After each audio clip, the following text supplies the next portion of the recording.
Start your day with Sean and Frank. Maryland's wake-up call. Weekdays 5 to 9 a.m. on Talk Radio 680 WCBM. All right, listeners, we're going to spend some time now with the founder of Diamond Physicians. He is Dr. James Pinckney II. We'll call him Dr. James, and there is a very serious problem in our nation right now. More and more parents are asking the doctor to delay vaccinating children. And parents have increasingly pressured doctors to delay these vaccines for young children. Now, this makes the children, unfortunately, vulnerable to preventable diseases. Doctor, welcome to the Tom Marr Show. It's good to have you here. Hey, good morning. Now, Doctor, I know that this has been like a controversy for the last 20 years, but it seems as if this year it has picked up steam, and I hate to think of little children getting diseases that are preventable. I mean, we know that there are some side effects on rare occasion involving vaccinations, but isn't the overall good to get the vaccination? Oh, absolutely. The side effects are exceedingly rare, less than 1%.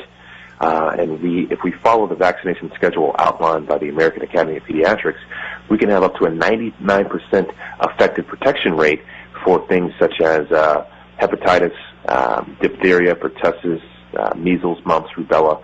So very, very dangerous diseases that have been suppressed over the last few decades. And I believe the American population is becoming a little bit complacent because we haven't seen major outbreaks until the measles recently. Well, and yes, the measles, there are 150 people in several states have been infected with measles, but this includes infants that are too young to be vaccinated. So there's a very serious problem, I think, here in not getting the vaccines. And then we have an awful lot of people who are coming into the country, as you know, undocumented, illegal aliens with no background in vaccinations whatsoever. And that adds to the problem as well. It does. You know, we've got the infants that are too young. We've got immigrants coming into the country that have no vaccinations. And then we've got infants and children that are immunocompromised.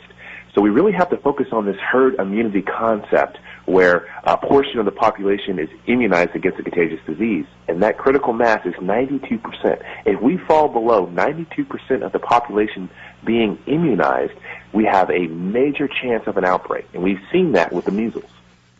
Now, you can't compel vaccinations, but there is no doubt that when parents make the decision not to vaccinate, they are putting their children at risk. Right or wrong? Absolutely, 100%. You are increasing the chances of your child being infected with a very deadly disease that has been suppressed over the last few years. You know, polio is terrible. Measles, mumps, rubella, terrible. Pneumococcus, pneumonia, meningitis. These are really terrible diseases that we do not want to see an outbreak. And polio's back. We've seen cases of polio now. That's right. That is shocking to me. After I remember a neighbor who had to live in an iron lung and passed away, a young lady, probably 12, 13, 14 years old. I remember the sadness of the family, and I just thought we'd had it defeated. It wasn't a problem anymore, thank God, that they did find a vaccine, but now polio is back. I can't comprehend someone not getting a polio shot for the child. Yeah, we really have to reiterate, become educated, go to aap.org, read more about vaccinations. If you are leery about having your child vaccinated, please become informed. It is critical for us to suppress these deadly diseases to have our entire population vaccinated. Well, you know, when you see that 1 in 5 doctors in a survey said at least 10% of parents are requesting vaccine delays by spreading them out over more months than is recommended, that 10%, when you look at a country of 320 million people, that's a lot of kids being put at risk. Absolutely. It really is. When you go against the vaccination schedule, when you start delaying vaccinations, you can drop the effective protection rate up to 10%.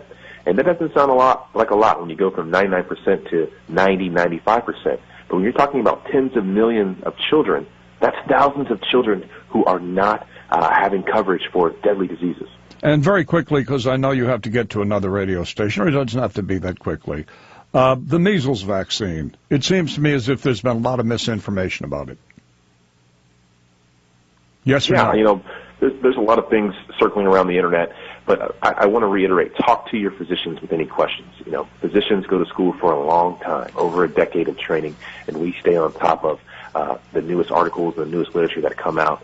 The measles vaccination is safe. Our first and foremost duty is to do no harm. So all the recommendations that we make are putting our patients first, and we want to make sure that our children are vaccinated. Measles, mumps, rubella, very safe, very low rate of failure if it's done properly. And that's 2 doses, 99% protection rate. All right. Thank you very much, Doctor. We appreciate it. And we will talk to you again. It's been a delight having you on today. There you have it, folks.